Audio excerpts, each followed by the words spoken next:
दूसरे स्कंद का 6वां भाग शुरू करते हैं। हमने पिछला भाग खत्म कर दिया था।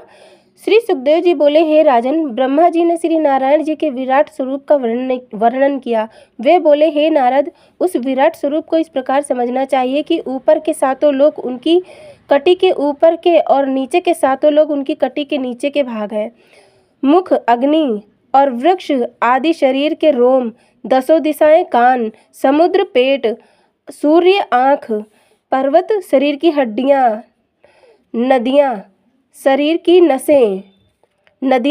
नसें, पवन श्वास, इंद्रादि देवता भुजाएं, अश्विनी कुमार नाक, समस्त सुगंध नाक के छिद्र, आकाश नेत्रों का गोकल, रात दिन पलक भंजना, जल पाँव, जगत का स्वाद जीवा, यमराज दांत, माया हंसी, लज्जा ऊपर का होंठ, लालच नीचे का होंठ, धर्म छाती, अधर्म पीठ, मेघ सिर के बाल तथा वर्षा का जल वीर्य समझना चाहिए।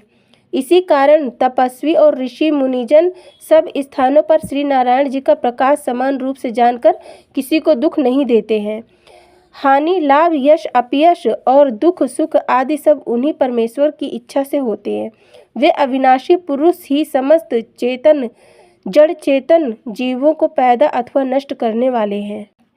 हे नारद, उनके द्वारा मुझे सृष्टि पैदा करने की आज्ञा प्राप्त हुई। मैंने उन्हीं की कृपा से दक्ष प्रजापति को पैदा किया।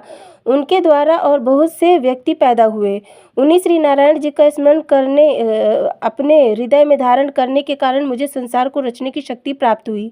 वे परम प्रभु आदि मध्य एवं अंत में सदैव एक रस रहते हैं। वे घटते बढ़ते तथा पुराने नहीं होते।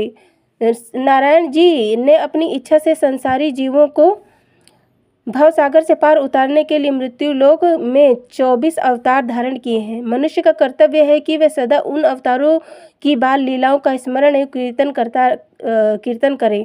उन्हीं परब्रह्म प्रभु के स्मरण में मग्न रहकर सदा उन्हीं का ध्यान करें। जब अंतःकरण शुद्ध एवं पवित्र होकर उसमें श्री नारायण जी का प्रकाश प्रकाशित होता है, उस समय मनुष्य अवगमन से छूटकर भवसागर से पार उतर जाता है। इतनी कथा सुनकर श्री ब्रह्मा जी ने नारद जी को श्रीमद् भागवत के वे 4 मूल श्लोक सुनाए जो उन्होंने श्री नारायण जी से सुने थे। उन चारों श्लोकों को सुनने के बाद पितामह ब्रह्मा जी ने नारद से फिर इस प्रकार कहा, हे नारद, मैं अपनी बुद्धि के अनुसार ब्रह्म परमात्मा के उन 24 अवतारों का कुछ वर्णन करता हूँ जो उन्होंने सगुण रूप से जगत में अवतार लिए थे। 6वां अध्याय यहीं खत्म होता है हमारा। जय श्री